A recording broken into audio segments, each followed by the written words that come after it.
hello friends बरायबाय बड जब info official YouTube चेनेलाव आसा खालामो नोंथांमोना गासिबो मोजाङै दङ दा बिग आपडेट गुड निउसआ बेनो एडमिट नोंथांमोननि डाउनलड प्रसेस बेनो जाबाय ADRE एग्जामिनेशन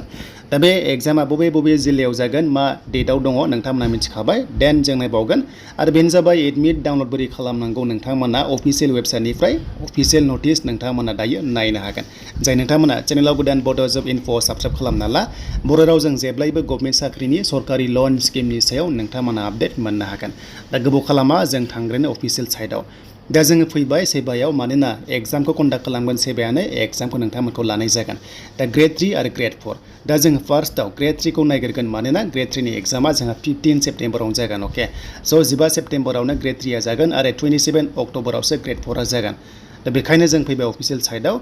आरो अफिशियल साइटआव फैनाय लोगो लोगो बेयाव नटिसखौ थाबैनो रिलिज खालामसिगोन एग्जामनि बागै नोंथांमोननि एडमिटनि बागै आरो एडमिटखौ नैबे इम्पर्टेन्ट लिंकआ बेयावनो नोंथांमोना एक्टिभ जानाय लोगो लोगो डाउनलड खालामनो हागोन स' दायो लिंकआ एक्टिभ जाथ'वाखै दा बेखायनो माब्ला जागोन अफिशियल नटिस फैबाय जों दानिया बेखौ नायनोसै दा बेनो जाबाय ग्रेड 3 लेभेलनि एचएस पास लेभेलनि ग्रेड 3 माने हायार सेकेन्डारि लेभेलावबो ग्रेड 3 दं नालाय पोस्टआ 3000 नि एसे बारा टोटेल केन्डिडेट्सआ 11 लाख दं अके आरो बे एग्जामा 15 सेप्टेम्बराव जागायसिगोन सानडे खालि टाइमा जाबाय 10:30 निफ्राय 1:30 सिम नोंथांमोना एग्जामखौ होनांगोन अके देन नोंथांमोना एडमिट डाउनलड खालामनायनि डेटखौ नायोबा नोंथांमोना मोनबाय टाइमा जाबाय 11 AM जानाय लोगो लोगो 11टा जानाय लोगो लोगो फुंनि नोंथांमोना 2 सेप्टेम्बराव डाउनलड खालामनो हासिगोन अके 2 सेप्टेम्बराव नोंथांमोना डाउनलड खालामनो हागोन नैबे अफिशियल साइटनिफ्राय अके assam.gov.in एबा नोंथांमोना सेबानिफ्रायबो हागोन मोननै वेबसाइटआ होदों जुदि एडमिटआ जुदि नोंथांमोना डाउनलड जायाबा नोंथांमोना हेल्पफुल लानो हागोन नाम्बारबो दंखायो आं बेखौ नोंथांमोनजों शेयार खालामगासिनो दङ बे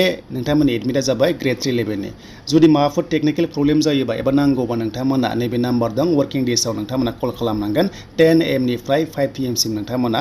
एप्लिकेसन नाम्बार पासवर्ड होनानै नोंथांमोना एडमिटखौ डाउनलड खालामनांगोन अके जुदि एडमिटआ लिंकआ एक्टिभ जानाय लोगो लोगो नोंथांमोना मोनगोन चेनेलाव एग्जाम सेन्टारा बेखौ नोंथांमोना जाहाथे स्क्रिनशट खालामना लायो माने बे होनाय जिल्लायाव एग्जामा जागोन आरो गासै 2000 नि बारा एग्जाम सेन्टार दङ आसाम स्टेटआव स' बेनोमोन नोंथांमोना बड जब इनफो इउटुब चेनेलाव जायफ्रा नायनानै मोजां मोनबाय लाइक खालामनो हागोन कमेन्ट्स खालामनो हागोन आरो साबस्क्राइब खालामना लानो हागोन डिग्री लेभेल बेनिफ्राय ग्रेड 4 नि एडमिटआ नोंथांमोना